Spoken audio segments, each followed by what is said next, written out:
আপনারা মিশরের কারি আব্দুল বাসেতের নাম শুনেছেন? ওনাকে নিয়ে মিশরের প্রেসিডেন্ট জামাল আব্দুল নাসের একবার সোভিয়েত ইউনিয়নে গিয়েছিল, কিন্তু কারি আব্দুল বাসেত ব্লেজার পরতেন না, উনি জুব্বা পরতেন। তো রাশিয়ার প্রেসিডেন্ট বলে, আপনার এইটা আবার কোন মন্ত্রী? জামাল আব্দুল নাসের বলে, এটা আমাদের কোনো মন্ত্রী নয়, এটা আমাদের দেশের কারি।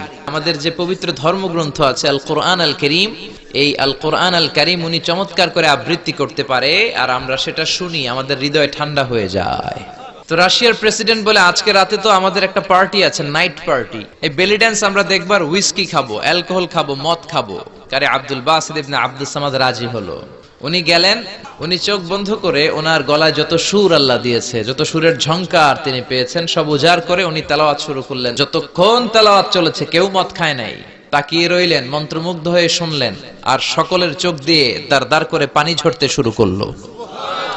তেলাওয়াত শেষ, আব্দুল বাসেত চোখ খুললেন, চোখ খুলে দেখেন কেউ মদ খায় নাই, আর সবাই কান্না জর্জরিত অবস্থায় বসে আছে।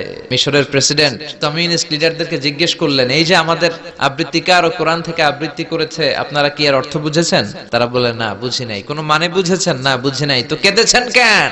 কমিউনিস্ট লিডাররা বলে, এত চমৎকার সুরেলা সুর, এরকম গলা, এরকম ভয়েস আমরা আমাদের জীবনে শুনি নাই।